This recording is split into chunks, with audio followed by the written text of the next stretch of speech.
બે વિરોધાભાસી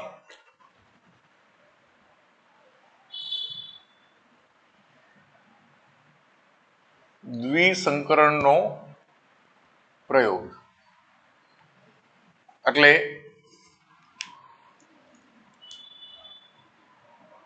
બે વિરોધાભાસી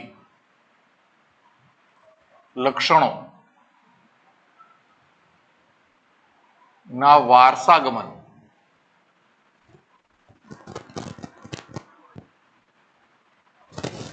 સમજાવતો પ્રયોગ. બરોબર. બે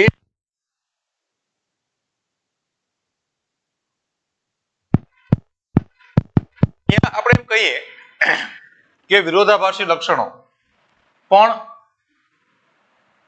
વધારે સ્પષ્ટતા કરીએ તો બે સંબંધિત વિરોધાભાસી, યાદ રાખજો.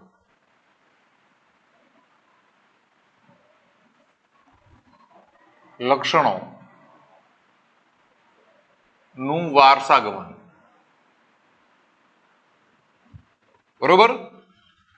બે સંબંધિત એનો મતલબ કે અહીંયા બંને લક્ષણો છે તે કોઈ એક જ બાબત પર આધારિત છે પણ વિરોધી છે.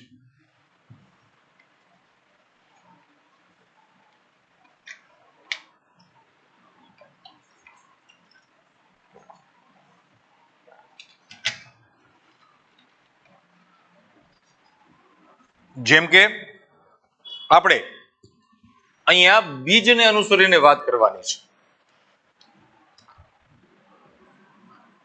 વટાણાના બીજ. બરોબર. તો બીજમાં આપણે ખબર છે કે બે વસ્તુ છે, એક રંગ છે અને બીજો આકાર છે. બરોબર. તો વટાણાના બીજ છે તે બે રંગ દર્શાવે છે અથવા બે રંગ જોવા મળે છે તેની અંદર. તેમાં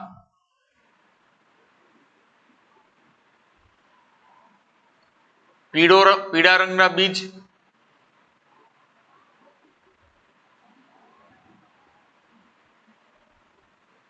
અને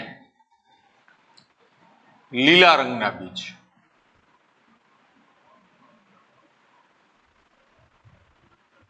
બરોબર. અને આકારની જો વાત કરીએ તો બે પ્રકારનો આકાર જોવા મળે છે બીજનું. જે પીળા રંગના બીજ છે તેનો આકાર જો જોઈએ તો ગોળાકાર છે અને લીલા રંગના બીજનો જો આકાર જોઈએ તો તે ખરબચડા બીજ છે. બરોબર.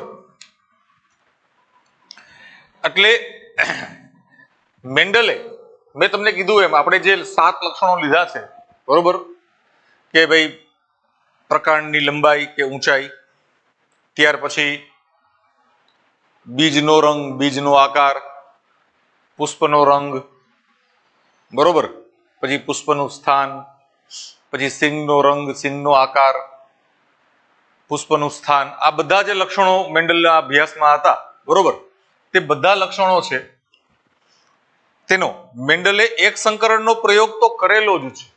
એટલે બધા લક્ષણો માટે એને એક સંકરણનો પ્રયોગ કરેલો છે. અને આપણે જે 3:1 નો ગુણોત્તર આવ્યો હતો F2 નો, તે બધા લક્ષણો માટે લાગુ પડે છે. હવે અહીંયા એક સંકરણના પ્રયોગ આધારિત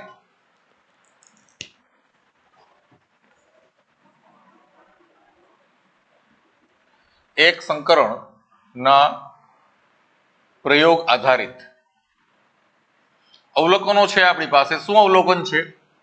તો કે ભાઈ પીળા રંગના જે બીજ છે, પીળો રંગ છે તે લીલા રંગ પર પ્રભાવી છે.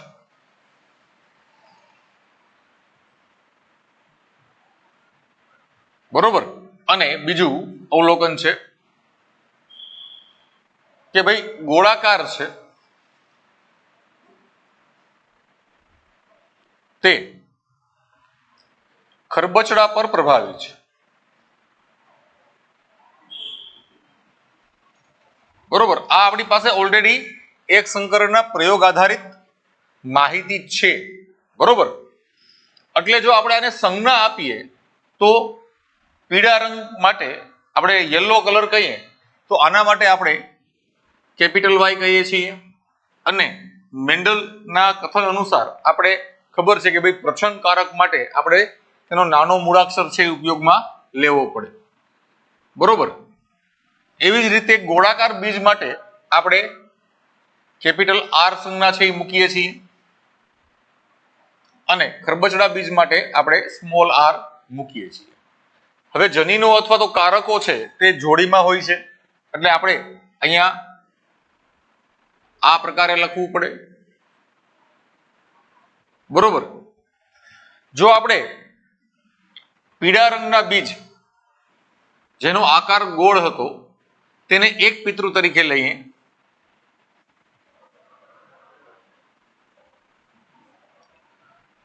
હવે પિતૃઓની વાત કરીએ તો પીળો રંગ અને ગોળ આકાર ગોળ બીજ. બરોબર, તેને એક પિતૃ તરીકે આપણે લઈએ છીએ અને બીજા પિતૃ તરીકે આપણે લીલા રંગના બીજ અને ખરબચડી સપાટી ધરાવતા બીજ લઈએ છીએ.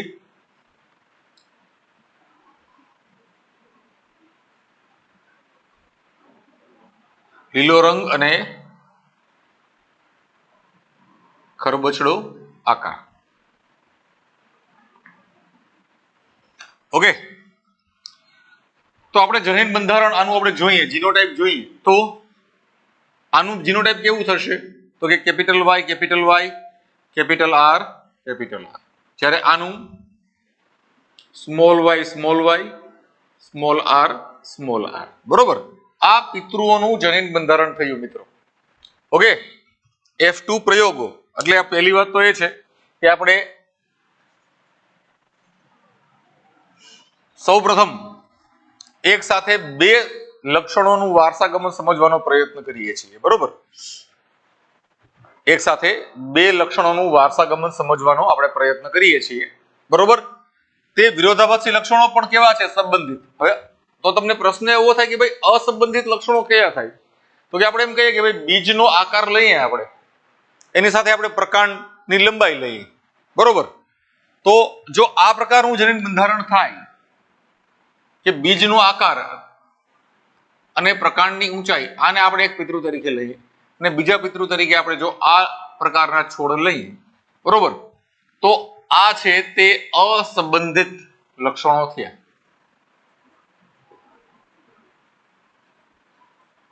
ઓકે, આ લક્ષણો કેવા થાય છે? અસંબંધિત, યાદ રાખજો. બરોબર, પણ આપણે તો સંબંધિત લક્ષણો લીધા છે કારણ કે આપણે એક જ વસ્તુ બીજની જ વાત કરીએ છીએ અહીંયા. બરોબર, કે ભાઈ બીજનો રંગ અને બીજનો આકાર એની જ આપણે ચર્ચા કરવાની છે એટલે આપણે કીધું છે કે આ સંબંધિત છે. બરોબર, પણ કેવા તો કે વિરોધાભાસી એટલે કે તેમાં આપણે સહેલાઈથી અવલોકન કરી શકીએ અને તેને આપણે સહેલાઈથી અલગ પાડી શકીએ તેવા પ્રકારના લક્ષણો અહીંયા જોવા મળે છે. બરોબર, તો પિતૃ તરીકે પીળા રંગ ઉત્પન્ન કરતા બીજ અને ગોળ આકાર ધરાવતા બીજ એને આપણે એક પિતૃ તરીકે લીધું છે. ત્યારે બીજા પિતૃ તરીકે લીલો રંગ ધરાવતા બીજ અને ખરબચડો આકાર ધરાવતા બીજને બીજા પિતૃ તરીકે લીધું છે. હવે આ વનસ્પતિનું જનીન બંધારણ છે. પછી જ્યારે આપણે જન્યુની વાત કરીએ તો જન્યુ હંમેશા એકકીય હોય. આ દ્વિકીય સ્થિતિ છે કારણ કે જોડીમાં છે. આમાંથી જન્યુ નિર્માણ સમયે આપણે ખબર છે કે ભાઈ અર્ધીકરણની ક્રિયા થાય છે. તો અર્ધીકરણની ક્રિયા થતી હોય તો બે પૈકી કોઈ પણ એક કારક છે તે આવે એટલે જન્યુનું બંધારણ છે તે કેપિટલ વાય અને કેપિટલ આર થાય. એવી જ રીતે અહીંયા આપણે સ્મોલ વાય અને સ્મોલ આર જનીન બંધારણ વાળા જન્યુઓ જોવા મળે. બરોબર, હવે આપણે બે પૈકી એક કોઈ પણ ને આને આપણે નર અંગ તરીકે લઈએ અને આપણે આને માદા પ્રજનન એકમ તરીકે લઈએ. બરોબર, જ્યારે આપણે આ બંને વચ્ચે પરફલન કરાવીએ ત્યારે F1 ની અંદર પ્રથમ પેઢીમાં આપણને આ પ્રકારનું જનીન બંધારણ જોવા મળે છે. એટલે કે બધી જ સંતતિઓ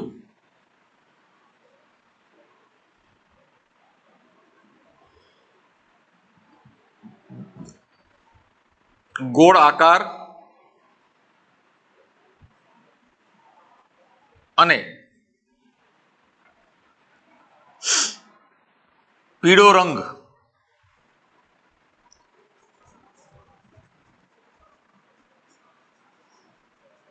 ધરાવતા બીજ ઉત્પન્ન થાય છે.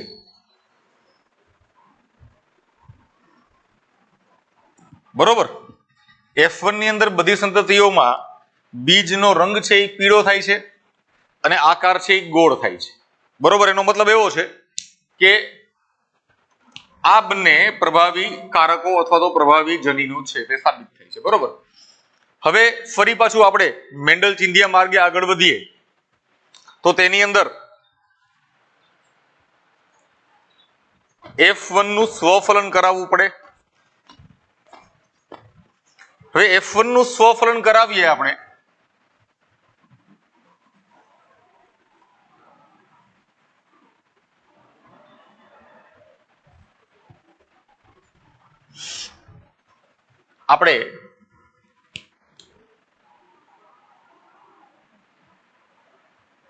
F1 નું સ્વફલન કરાવતા હવે F1 એટલે આપણે ખબર છે કે ભાઈ જનીન બંધારણ તેનું કેવું છે તો કે capital Y small y capital R small r. બરોબર. અથવા y પેલા લખો તો પણ કોઈ પ્રશ્ન નથી.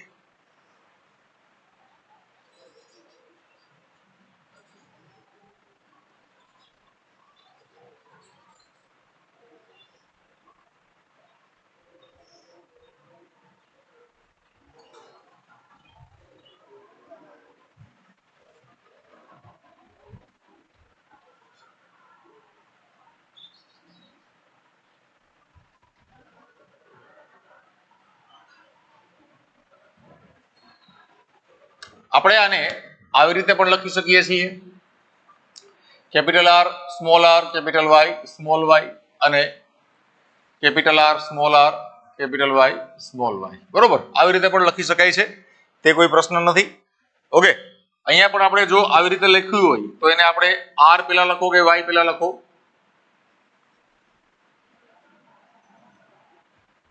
બરોબર. અહીંયા પણ આપણે સ્મોલ r અને સ્મોલ y પેલા લખીએ આવી રીતે. તો અહીંયા પણ આપણે r r y y આવી રીતે લખી શકાય છે. બરોબર. y પેલા લખો કે r પેલા લખો એમાં કોઈ તાત્વિક ફરક રહેતો નથી. હવે F1 ની અંદર આપણે સ્વફલન કરાવવું છે. બરોબર. હવે મેન્ડલને પહેલી વાત તો એ છે કે ભાઈ મેન્ડલને અર્ધીકરણ વિશે કોઈ ખ્યાલ જ નથી.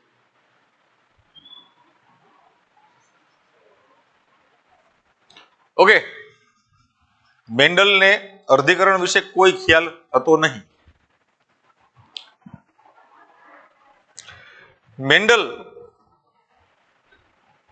મેન્ડલે જે કાર્ય કર્યું છે તે સમજવા માટે આપણે પહેલા તો મેન્ડલે જે પ્રમાણે પ્રયોગ કર્યા હતા તેની ચર્ચા કરીએ.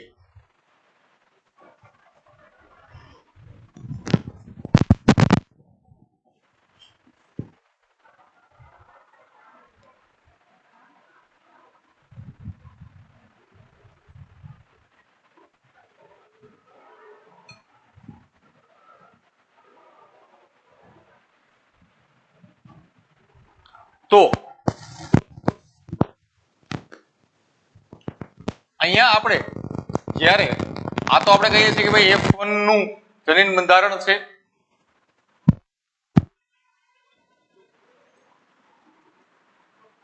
બરોબર. તો આમાંથી જ્યારે આપણે જન્યુ નિર્માણની વાત આવે બંનેમાંથી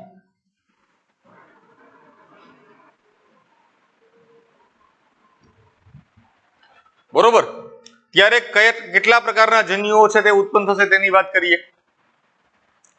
હવે આમાં આપણે જોઈએ તો આનું જનીન બંધારણ આ પ્રકારનું છે. ઓકે, તો જન્યુઓ છે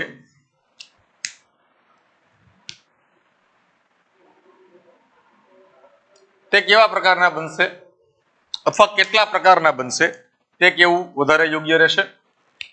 એક જન્યુ એવું બનશે કે જેની અંદર જનીન બંધારણ કેપિટલ આર અને કેપિટલ વાય હોય. બરોબર, બંને પ્રભાવી વાળું એક જન્યુ બનશે. ઓકે, પછી બીજું એક જન્યુ છે તેની અંદર સ્મોલ આ કેપિટલ આર આવશે તો તેની સાથે સ્મોલ વાય આવશે.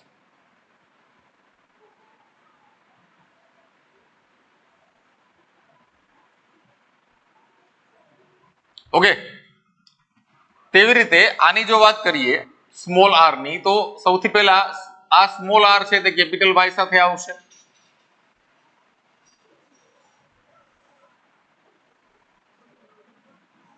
અને આ સ્મોલ આર છે તે સ્મોલ વાય સાથે આવશે. એટલે અહીંયા ચાર પ્રકારના જન્યુઓ બનશે અથવા તો ચાર પ્રકારનું જનીન બંધારણ ધરાવતા જન્યુ ભેગા થશે, જેની અંદર આમાં બંને પ્રભાવી લક્ષણ માટેના જનીન એક સાથે ધરાવે છે, આ પ્રચ્છન્ન લક્ષણના એક સાથે ધરાવે છે. એટલે આ પ્રભાવીપણા માટે સહયુગ્મી છે, પ્રચ્છન્ન માટે સહયુગ્મી છે. આમાં એક પ્રભાવી એક પ્રચ્છન્ન, આમાં પહેલું પ્રચ્છન્ન અને બીજું પ્રભાવી. બરોબર, તો આ વિષમ યુગ્મી થઈ ગયું. બરોબર છે, જ્યારે આ બંને સહયુગ્મી થઈ જશે. કેની માટે? પ્રભાવીપણાના જનીન માટે. યાદ રાખજો, સમાન જનીન નથી હો, પ્રભાવીપણાના જનીન માટે સહયુગ્મી થશે આ બંને. જ્યારે આ બંને કેવા થશે? વિષમ યુગ્મી, કારણ કે અહીંયા એક પ્રભાવી અને એક પ્રચ્છન્ન, એક પ્રચ્છન્ન અને એક પ્રભાવી, એવી રીતે છે. સેમ વે જ્યારે આપણે આની વાત કરશું, માનો કે આ આપણે પરાગરજ તરીકે લીધું છે અથવા તો નર જન્યુ તરીકે, અને આને આપણે માદા જન્યુ તરીકે લઈએ, તો અહીંયા જન્યુઓ છે તે આ પ્રકારના બને. બહુ સરળ પદ્ધતિ છે મિત્રો. પેલા બંને પ્રભાવી લઈ લ્યો તો પણ ચાલે, પછી બંને પ્રચ્છન્ન લઈ લ્યો છેલ્લામાં.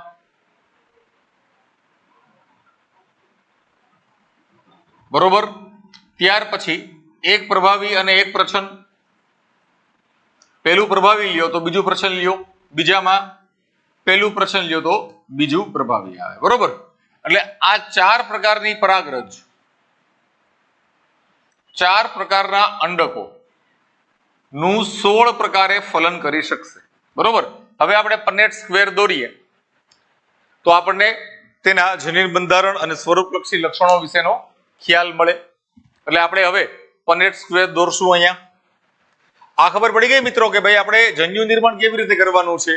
તો કે એની અંદર બંને પ્રભાવી એક સાથે, બંને પ્રચ્છન્ન એક સાથે, એક પ્રચ્છન્ન અથવા પેલું જે પ્રચ્છન્ન લઈએ તો બીજું છે એ પ્રભાવી લેવાનું.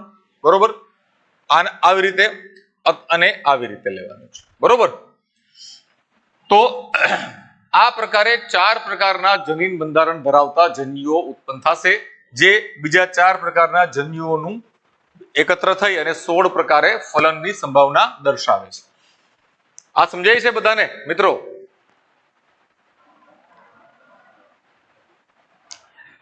હવે આપણે પન્નેટ સ્ક્વેર લઈએ તો એક તરફ માદા જન્યુ અને એક તરફ નર જન્યુ.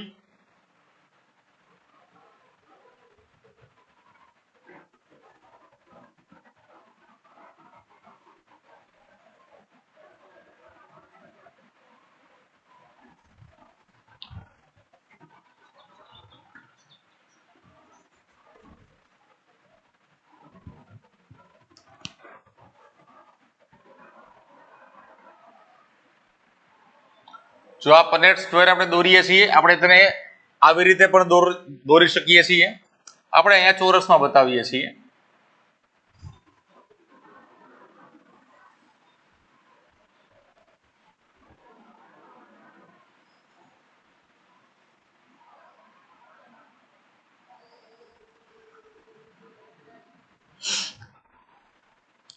નરજન્યુ છે તે હંમેશા ઊભી હારોળમાં હોય છે, જ્યારે માદાજન્યુ છે તે આડી હારોળમાં હોય છે.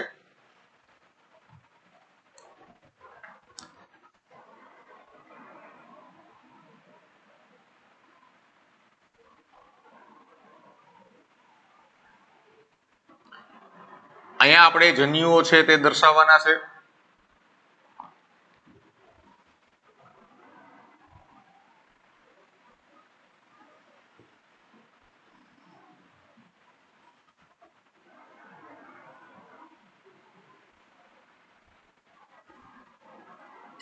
આપણે 4 પ્રકારના જન્યુઓ લેવાના છે. અહીંયા પણ જન્યુઓ આવશે અને અહીંયા પણ જન્યુઓ આવશે. મેં તમને કહ્યું એમ અહીંયા માદા જન્યુ આવશે અને અહીંયા નર જન્યુ આવશે.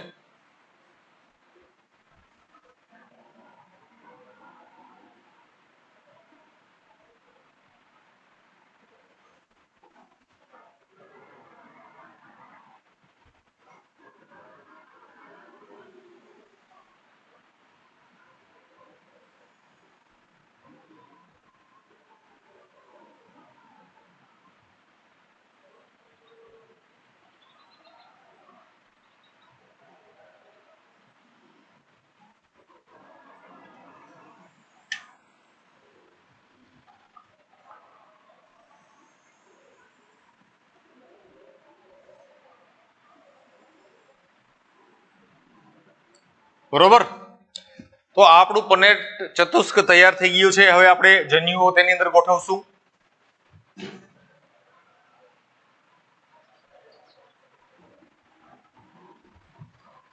પહેલામાં બંને પ્રભાવી કેપિટલ આર કેપિટલ વાય, બીજામાં સ્મોલ આર કેપિટલ વાય,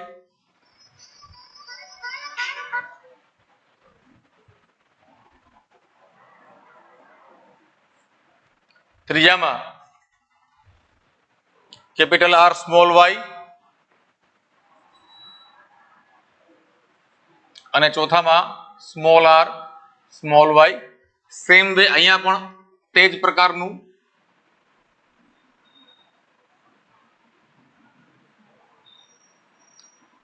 જનીન બંધારણ ધરાવતા જન્યુઓ છે તેની ગોઠવણી થશે. ઓકે, એટલે હવે આ 4 પ્રકારના જન્યુઓ બીજા 4 પ્રકારના જન્યુઓનું 16 પ્રકારે ફલનની સંભાવના દર્શાવે છે. બરોબર છે.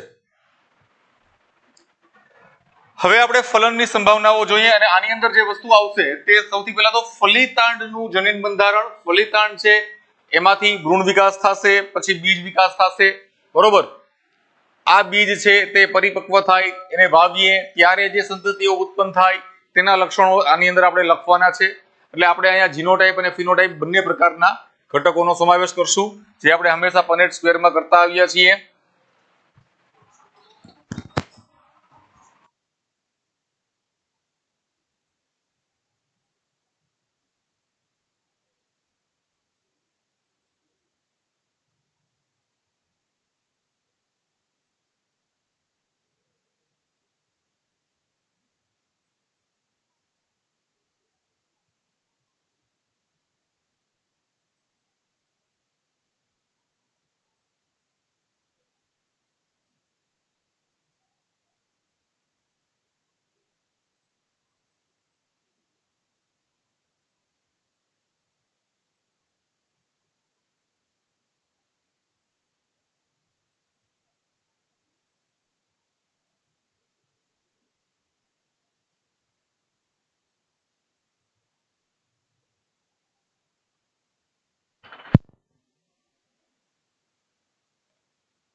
ફલિતાંડ અને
બરોબર. હવે આપણે ત્રીજી હારોળ અને પંક્તિની વાત કરીએ તો જો આ પરાગરજ છે તે આ બધા અંડકોનું ફલન કરે, બરોબર, તો કઈ રીતની સંભાવનાઓ ઉત્પન્ન થશે તેની વાત કરીએ. Capital R, capital Y, small y, બરોબર. Capital R, capital Y, small y. Same way અહીંયા capital R, small R, capital Y, small y. Same way અહીંયા કેપિટલ આર, સ્મોલ વાય. અહીંયા જુઓ બીજા લક્ષણ માટેના પ્રચનકારકો છે તે ફલિતાંડમાં એકત્ર થયા છે, એટલે ફરી પાછું એને આપણે અલગ કલરથી હાઇલાઇટ કરશું. અને છેલ્લે કેપિટલ આર,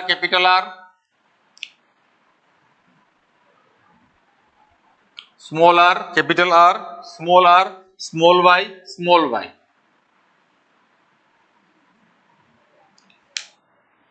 ફરી પાછા બે પ્રચનકારકો ભેગા થયા છે તો આપણે એને હાઇલાઇટ કરીશું, બરોબર. ત્યાર પછી છેલ્લા હારોળની વાત કરીએ તો આ બંનેનું ભેગું થાય ફલિતાંડની અંદર જનીન બંધારણ તો કેવા પ્રકારનું થાય? તો કે capital R, capital Y, small y. Same way અહીંયા small R, capital Y, small Y.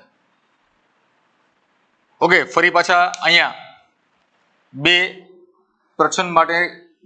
પ્રચનકારકો એકત્ર થયા છે એટલે ફરી પાછું એને હાઇલાઇટ કરીએ,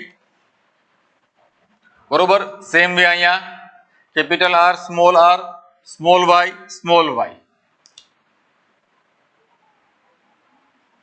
capital R, small Y. Okay, ફરી પાછા પ્રચનકારકો ભેગા થયા છે અને છેલ્લે સ્મોલ આર, સ્મોલ વાય.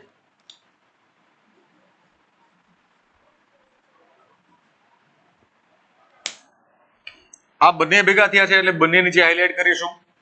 આ વાત થઈ જીનોટાઇપની, બરોબર, કે ફલિતાંડ અથવા તો સંતતિઓનું જનીન બંધારણ શું છે તેની વાત થઈ. હવે આના આધારે આપણે એના ફિનોટાઇપ એટલે કે સ્વરૂપલક્ષી લક્ષણોની વાત વિચારીએ તો આની અંદર જોઈએ તો આમાં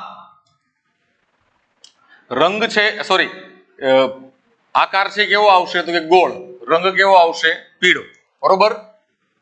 આર છે કોના માટે છે? આકાર માટે, અને વાય છે કોના માટે છે? રંગ માટે, બરોબર. એટલે અહીંયા આ કેપિટલ આર છે એટલે ગોળ આકાર, ગોળ અને પીળો. હવે બધી જગ્યાએ આપણે આ ગોળ પીળો લખીએ એના કરતા આપણે જો એકદમ નાના ટૂંકા અક્ષરમાં લખીએ તો ગોપી, બરોબર, વાંચવાની મજા આવે. ગોપી એટલે ગોળ આકાર અને પીળો રંગ ધરાવતા બીજ. સેમ વે અહીંયા આ બંને પ્રભાવી જનીન હાજર છે, બરોબર, બંને પ્રભાવી જનીન હાજર હોવાથી અહીંયા પણ સંતતિ છે તેમાં ગોળ આકાર ઉત્પન્ન થશે અને પીળો રંગ છે એ ઉત્પન્ન થશે, બરોબર, એટલે ગોપી. સેમ વે અહીંયા જનીન બંધારણ ભલે વિષમ યુગ્મી હોય અહીંયા બંનેમાં, પણ પ્રભાવી જનીન હાજર છે. પ્રભાવી જનીન હાજર હોય એટલે તેનું લક્ષણ છે તે જ પ્રગટ થશે, બરોબર. એટલે ફરી પાછું ગોળ આકાર અને પીળો રંગ. ઓકે, સેમ વે અહીંયા પણ જોવો તમે કે આ વિષમ યુગ્મી જોડી છે, બરોબર, આ વિષમ યુગ્મી જોડી છે જનીનોની, પરંતુ અહીંયા કે પ્રભાવી જનીન છે એ હાજર છે એટલે હંમેશા પ્રભાવીનું લક્ષણ છે તે આવે, એટલે ગોળ આકાર અને પીળો રંગ, બરોબર. સેમ વે અહીંયા આપણે જોઈએ તો અહીંયા પણ એવું થશે, કારણ કે પ્રભાવી જનીન છે તે હાજર છે. ગોળ અને પીળો. સેમ વે અહીંયા, બરોબર. અહીંયા પણ હવે એક ફેરફાર થશે કે બે પ્રચ્છન્ન કારકો છે એ અહીંયા ભેગા થઈ ગયા, સહયુગ્મી થઈ ગયું છે અહીંયા, બરોબર. અહીંયા સહયુગ્મી છે પણ પ્રભાવી અલગ લક્ષણ માટેનું છે, એટલે અહીંયા આ સ્મોલ આર બંને ભેગા થયા છે તો અહીંયા ખરબચડો થશે, એટલે ખરબચડો, બરોબર. પણ બીજનો આકાર છે એ ખરબચડો, સપાટી છે એ ખરબચડી થશે, પણ રંગ કેવો થશે તો કે પીળો.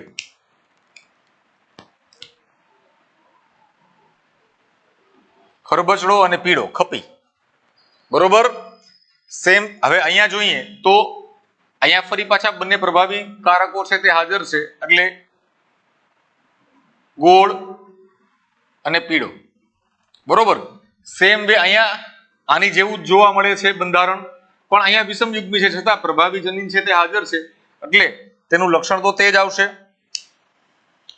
એટલે અહીંયા આ સ્મોલ આર હોવાથી બીજનો આકાર છે તે કેવો થઈ જશે તો કે ખરબચડો, બરોબર. પણ રંગ કેવો થશે તો કે કેપિટલ વાય હોવાને કારણે પીળો, બરોબર.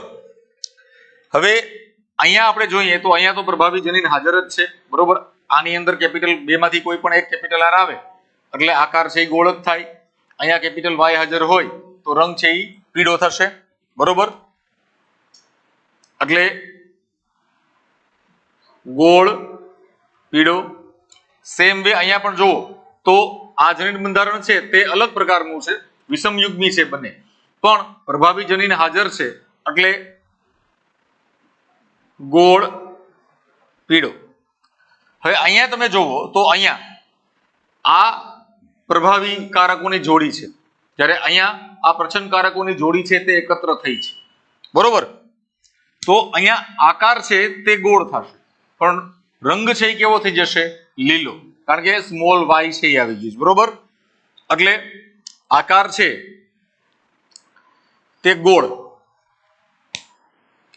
બરોબર. રંગ કેવો કેપિટલ વાય કોના માટે, સોરી સ્મોલ વાય કોના માટે છે કે લીલા રંગ માટે, બરોબર. એટલે લીલો રંગ તો ગોલી થઈ ગયું ભાઈ અહીંયા. સેમ વે અહીંયા પણ એવું જ છે, બરોબર. કારણ કે અહીંયા તમે જુઓ તો આ બે પૈકીમાં આની અંદર કેપિટલ આર હાજર છે, કેપિટલ આર હાજર છે, જ્યારે બીજનો રંગ છે તે કેવો થશે તો કે લીલો.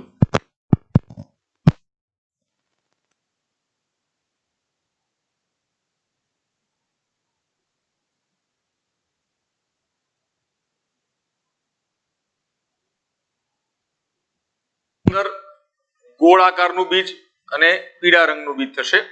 હવે અહીંયા ફરી પાછું જોઈએ તો આપણે એક લક્ષણ માટેના પ્રચ્છન્ન કારકો એકત્ર થઈ ગયા છે.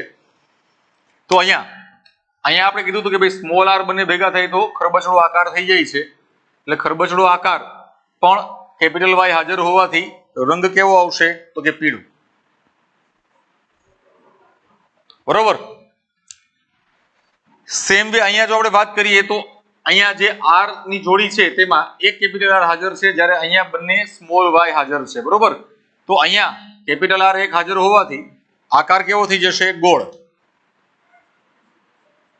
જ્યારે રંગ કેવો થઈ જશે તો કે લીલો, બરોબર.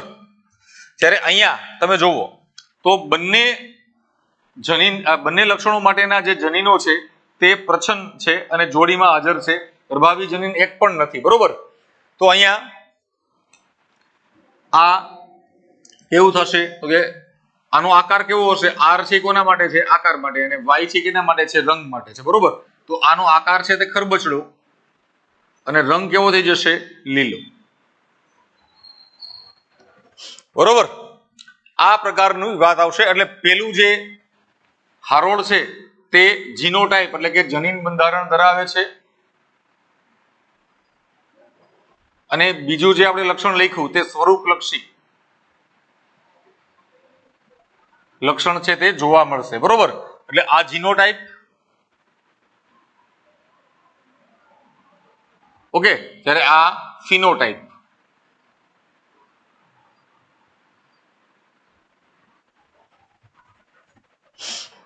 રેડી? આ બધામાં લાગુ પડશે. હવે આપણે ગોળ પીળો કેટલા છે તે જોઈએ. તો કે આ 1 2 3 4 5 6 7 8 અને 9. બરોબર, તો આપણી પાસે હવે ગોળ આકાર અને પીળા રંગ ધરાવતા સંતતિઓની સંખ્યા કેટલી છે? તો કે 9, 16 માંથી. બરોબર, એટલે 9/16 થશે. ઓકે, પછી બીજા આ એક પિતૃ જેવું થઈ ગયું. ઓકે, કારણ કે આપણે પિતૃની અંદર આ લીધું છે ને કે ભાઈ ગોળ આકાર અને પીળો રંગ. ઓકે, પછી બીજું એક પિતૃ કેવું છે તો કે ખરબચડો આકાર અને લીલો રંગ. તો એની અંદર તો એક જ છે, ખરબચડો આકાર અને લીલો રંગ. તો 16 માંથી એક જ સંતતિ આપણને બીજા પિતૃ જેવી મળી છે. બરોબર, એટલે કુલ 16 સંતતિઓમાંથી આપણને 10 સંતતિઓ છે તે પિતૃ જેવું જનીન બંધારણ ધરાવતા લક્ષણો યુક્ત મળેલ છે. બરોબર, જ્યારે હવે બિનપૈતૃક જોઈએ અથવા તો જેને આપણે પુનઃસંયોજિતો કહીએ તેની વાત કરીએ તો ખરબચડો અને પીળો એ તો આપણા બંધારણમાં હતું જ નહીં. વળી પાછું ખરબચડો અને પીળો, આ 1, આ 1 સ્ટાર, 2 સ્ટાર અને 3 સ્ટાર. બરોબર, તો 3 છે આ બિનપૈતૃક મળ્યા. સેમ વે ફરી પાછા આપણે બીજા બિનપૈતૃક જોઈએ. બરોબર, તો ગોળ અને લીલો બરોબર કેટલી જગ્યાએ મળે છે તો કે 1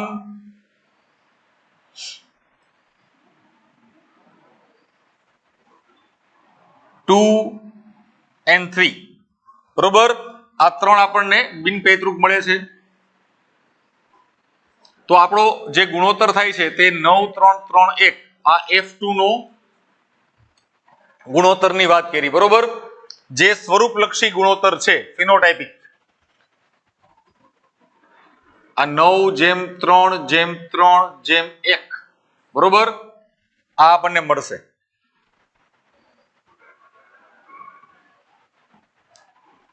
ઓકે, હવે આને આપણે જો એક સંકરણ આધારિત સમજવું હોય તો કઈ રીતે સમજીએ?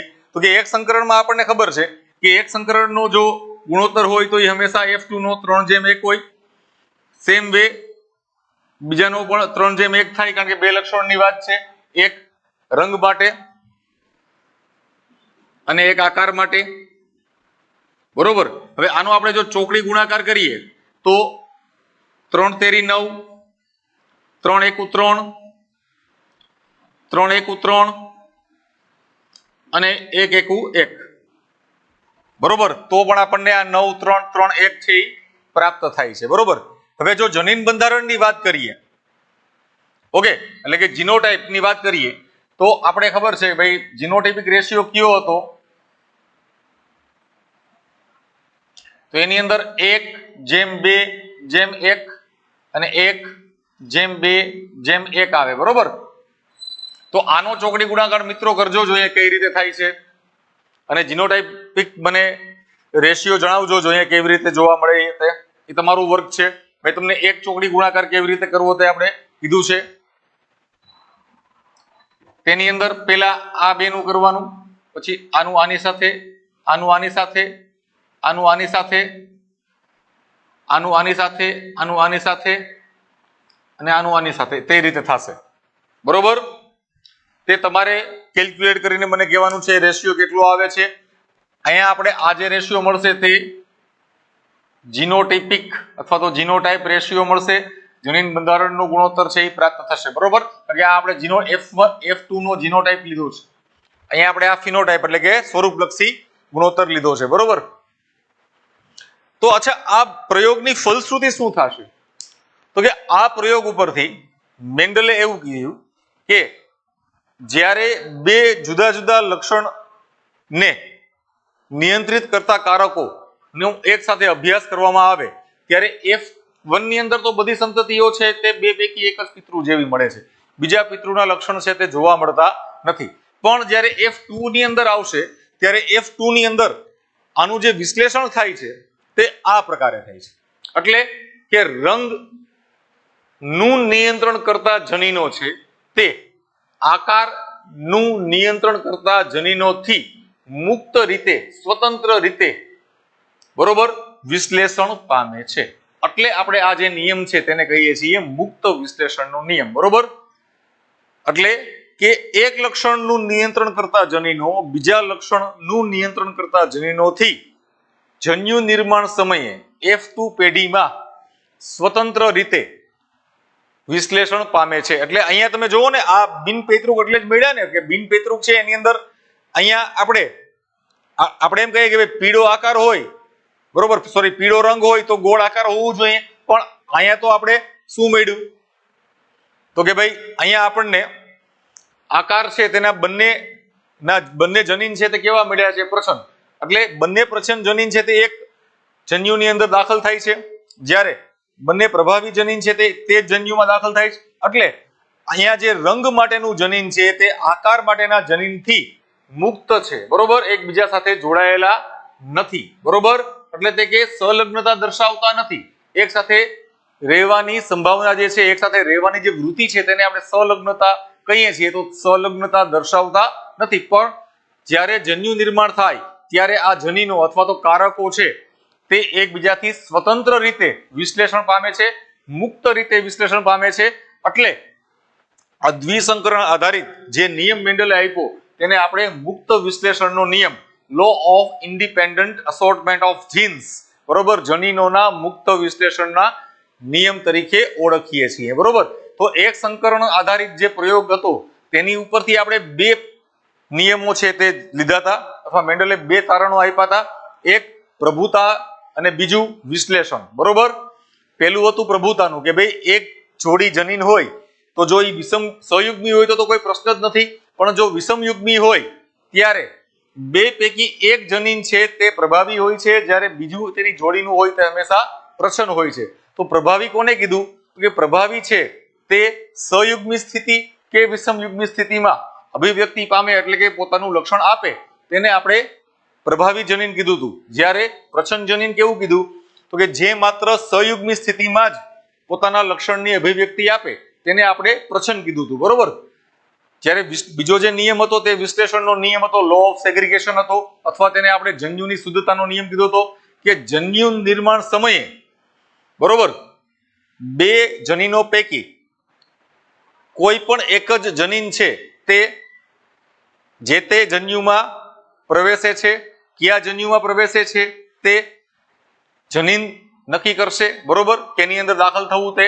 પરંતુ જન્યુ છે તે બે પૈકી કોઈ પણ એક જ જનીન ધરાવે. એટલે કે જો સહયુગ્મી જોડી હોય તો જન્યુ છે તે સહયુગ્મી જ બનશે, બંનેનું જનીન બંધારણ છે સમાન થશે. પરંતુ જો વિષમ યુગ્મી હોય, બરોબર, જ્યારે જનીન બંધારણ વિષમ યુગ્મી હોય, માનો કે કેપિટલ આર અને સ્મોલ આર હોય તો એક જન્યુની અંદર કેપિટલ આર આવશે અને બીજામાં સ્મોલ આર આવશે. બરોબર? આ કેપિટલ આર અને સ્મોલ આર છે તે સજીવની અંદર જેમના તેમ રહેશે, એટલે કે ત્યાં તે સંમિશ્રણ પામતા નથી. અને જ્યારે જન્યુ નિર્માણ થાય છે ત્યારે તે સ્વતંત્ર રીતે વિશ્લેષણ પામે છે. બરોબર? એટલે જન્યુ છે તે જનીન બંધારણની દ્રષ્ટિએ હંમેશા કેવું રહેશે? તો કે શુદ્ધ રહેશે. કારણ કે તે બે પૈકી કોઈ પણ એક જ જનીન ધરાવે છે, કાં તો પ્રચ્છન્નનું જનીન ધરાવશે અથવા પ્રભાવી જનીન છે તે ધરાવશે. એટલે જન્યુ છે તે જે તે જનીનની બાબતમાં હંમેશા શુદ્ધ હોય છે. જ્યારે તેના પિતૃ છે તે જનીન બંધારણની દ્રષ્ટિએ વિષમયુગ્મી હોઈ શકે છે. બરોબર.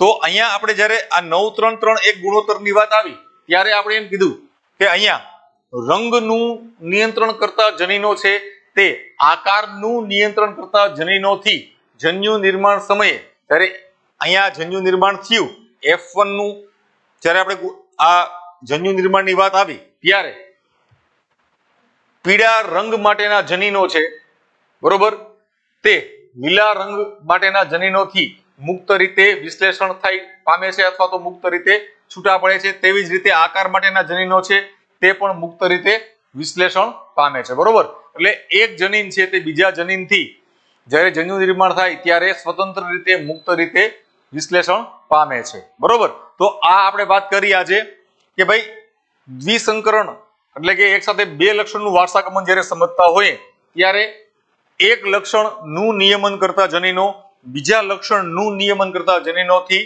સ્વતંત્ર રીતે વિશ્લેષણ પામે છે અથવા તો વહેંચાય છે. એટલે આપણે આને મુક્ત વિશ્લેષણનો નિયમ અથવા તો law of independent assortment of genes તરીકે ઓળખીએ છીએ. બરોબર. સર્વપ્રથમ તમે લોકો આનું આખું એક સ્ક્રીનશોટ લઈ લ્યો.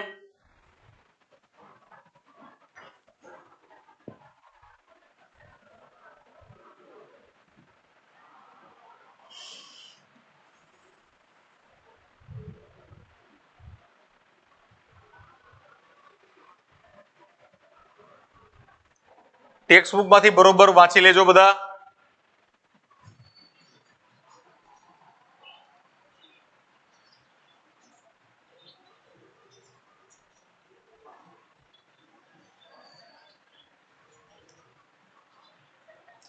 ટેક્સ્ટ બુક ની અંદર પેજ નંબર 80 માં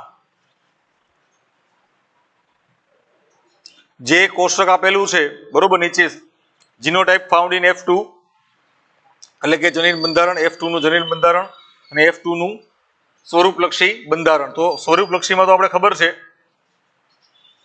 9-3-3-1 આવશે. જ્યારે જીનોટાઇપ છે એ મેં તમને કીધું છે કઈ રીતે ગણતરી કરવી, તો કે 1/2/1 મલ્ટીપ્લાઇડ બાય 1/2/1 એનો ચોકડી ગુણાકાર લેવાનો છે. એટલે તમારે મને કહેવાનું છે કે આનો જીનોટાઇપ રેશિયો શું આવશે. બરોબર.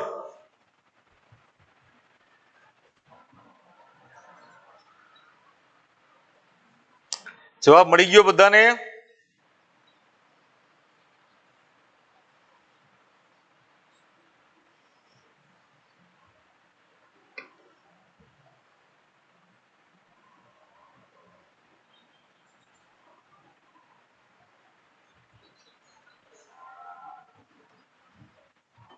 જીનોટાઇપિક રેશિયો ગુણોત્તરનો મેળો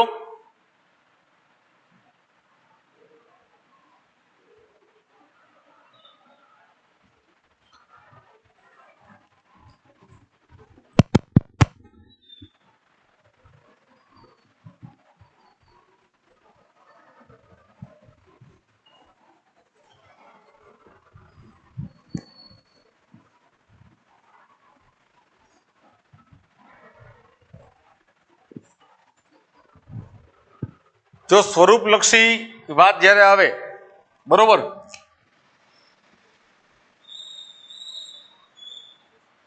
ત્યારે આપણે ખબર છે કે F1 આધારિત આપણે વાત કરીએ તો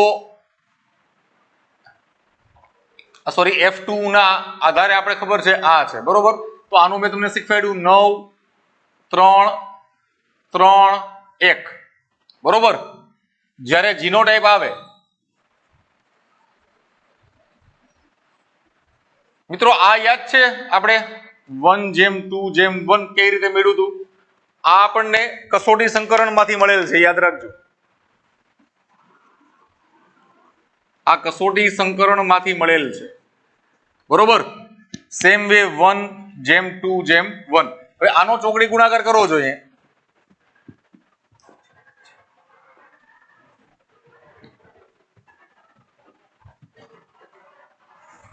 તો 1 જેમ બે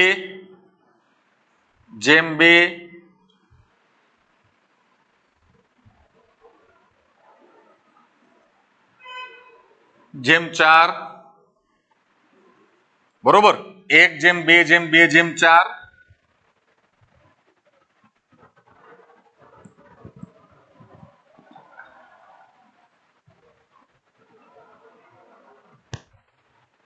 પછી 1 જેમ 2 જેમ 1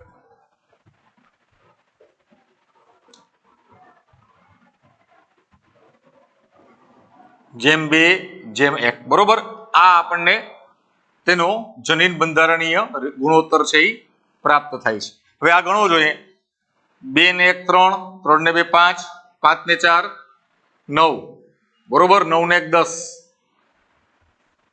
10 ને 2 12 12 ને 1 13 13 ને 2 15 15 ને 1 16 બરોબર આ પણ 16 થઈ ગયા. સેમ વે અહીંયા પણ આ 16 સંતતિ રેડી.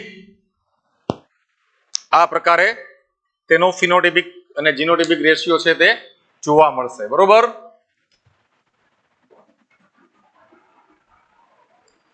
આ ફિનોટાઇપ છે જ્યારે આ જીનોટાઇપ બરોબર જનીન બંધારણ. હવે આની અંદરથી તમારે આ ગણતરી કરીને કહેવાની છે મિત્રો બરોબર.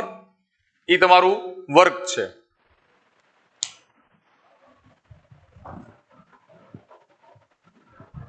Okay, see you then.